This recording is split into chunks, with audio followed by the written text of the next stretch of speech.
What is it, Precious? What is it? My name is Bilbo Baggins. Bagginses. What is a Bagginses, Precious?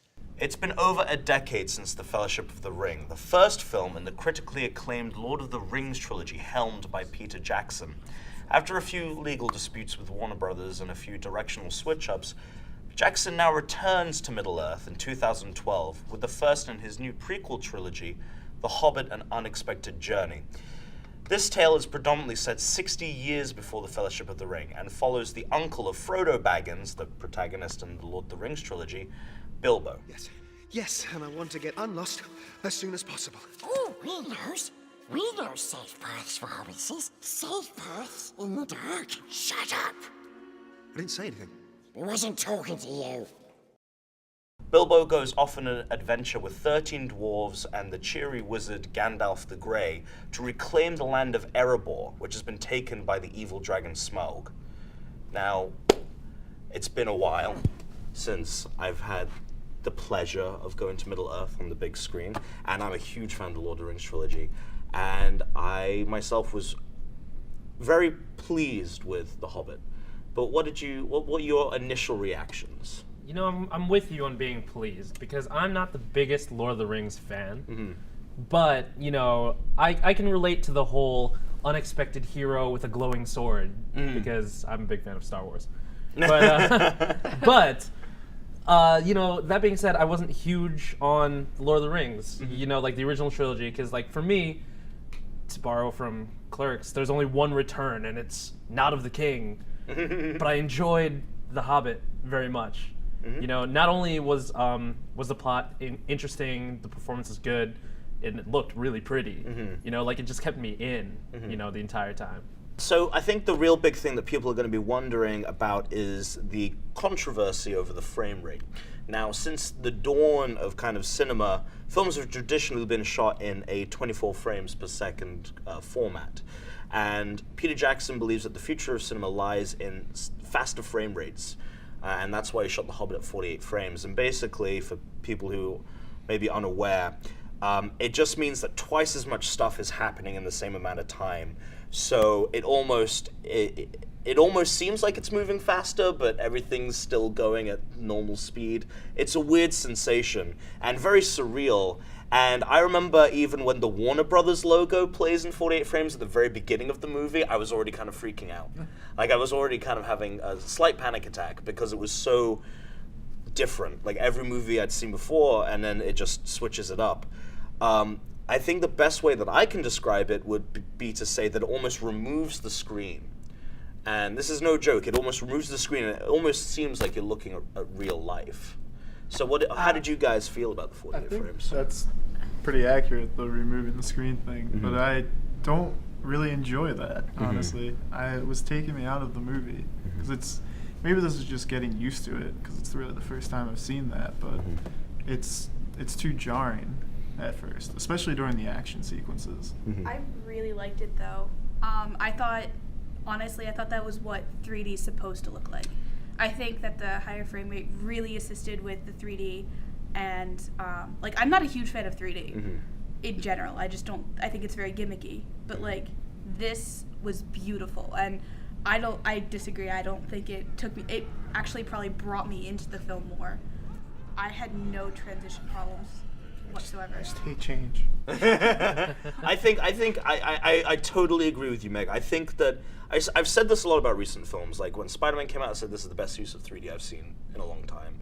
You know, and a lot of animations and stuff like that have had really good 3D, and it does seem that 3D is here to stay, and that it is actually improving, and that a lot of films actually do benefit from 3D. It's becoming more than a gimmick. The 48 frames. It's a different issue. Really, well, I think it really did assist with the 3D. I think it, yeah, probably. But now, still, in addition to assisting with the 3D, it also brought up one of the faults of the film. Now, Peter Jackson with Lord of the Rings, what I absolutely loved about that film is that the special effects and the CGI was at the level it should have been. Whenever he could have, you know, people in costumes and have like orcs that were actually real and tangible, he had them. Now he had a little bit. I think he had a smaller budget this time around or something, but for whatever reason, he kind of didn't decide to go that route. Almost everything was in CG. And because of the 48 frames and because of the 3D, the difference between CG and like human really stood out. Okay. And I think that was a big problem for me with the 48 frames. I don't know how you guys feel about that. I think it definitely stood out, especially with what's the Pale Orc's name? Azog the Decimator. Right. Azog. That was kind of jarring. Yeah.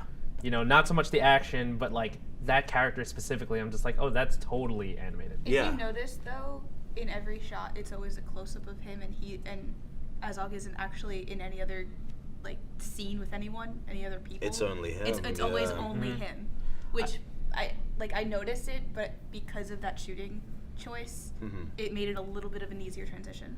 Now, decidedly, The Hobbit is a lighter film than The Lord of the Rings. It isn't as dark. Although Jackson did try to make it dark. I mean, there's a little bit of dark here and there, but so like Lurtz in The Fellowship, very kind of venomous villain, and when he comes to like, you know, he has that final showdown with Boromir, he's a scary thing. And you never really feel that from any of the villains or anything. I mean, the Goblin King is kind of a joke character. Yeah. You don't really interact with the dragon in this one. You know, the only real scary thing is the Necromancer, who's this kind of shadowy figure who, spoiler, turns out to be the villain in Lord of the Rings. But, you know, so... I think that was a good choice, though, having Yeah. the darkness come from the Necromancer, because that he ties the entire series together, and that brings in the darkness of. Oh, I mean, the, since Connects there- the trilogies. Since Yeah. there is going to be 3 of them also, like, I'm glad they didn't put them in the first one. You know, they're saving them for the second one so that there's going to be stuff in the third one. Yeah, I mean, it's been a while since I've read The Hobbit, so I don't know exactly, and I really don't know how he's going to spread it over 3 books, but I was really happy with the film. I think it didn't hit me in the way Lord of the Rings did, and I don't think really any other film will, because that was just cinema magic. But now there's so many amazing, I mean, you know, Life of Pi just came out, and you know, people are saying that's the most, you know, there are so many beautiful, well-structured films being made now because they can. I think a lot of it has to do with the fact that Lord of the Rings at the time was such a game changer in CGI and special effects, in how it was shot, the story. By this point, you know, almost 10 years later, we expect it. We're used to those things, and it's not a game changer, which might separate from it. I mean, but that's saying about Peter Jackson, you know, the man is consistent. He's giving us consistently good stuff, you know, which isn't terrible. That's a good thing. Michael Bay wishes he was consistent and giving us good stuff, you know? He's Like- consistently bad. He's consistently bad, you're right. There you go. Now let's, yeah. So Peter Jackson, in addition to, like, giving us consistently good, like, looking stuff, he always brings it with his actors. Yes. Like, what's the dude's name who plays Balin?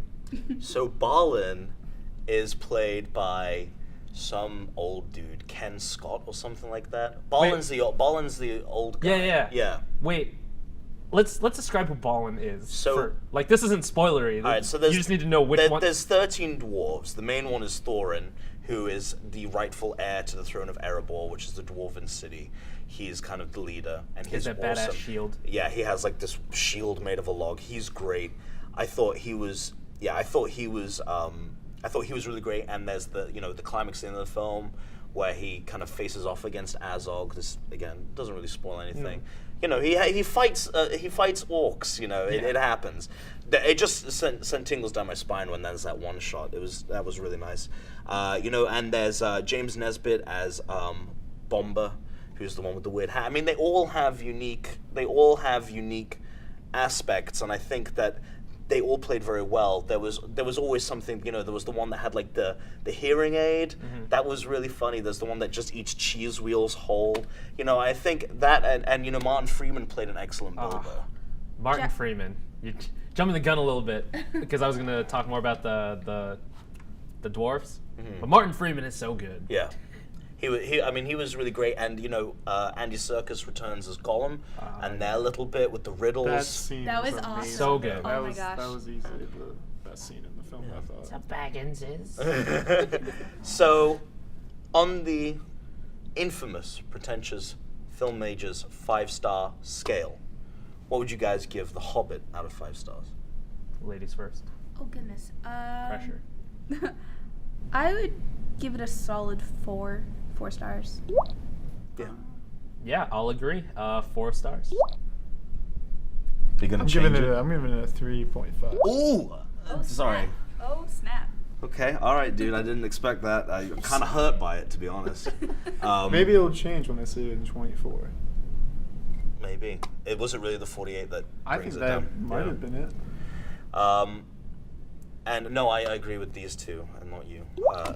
4 out of 5 stars. Not quite Lord of the Rings level, but definitely one to watch. You know what? It also lost half a point because of those goddamn Eagles. Right? Why couldn't they When he just has take the them butterfly, there? I was like, the Eagles are coming. It was awesome. They had to drop I him was- off would Fried just be Rock. so angry at Gandalf. Right? They had to drop him off. You at couldn't Fried go the Rock. extra mile? Like, it was literally like a mile. That was literally Those like more than a douchey mile. birds. Oh, what way they left them? Yeah. Right. Well, anyway, to find out more about Hobbit coverage as well as all the other stuff we've got going on, please check out the Pretentious FIlm Majors channel at youtube.com/PFM channel, as well as Twitter and Tumblr and Facebook, and I think we have a WordPress, so check it out.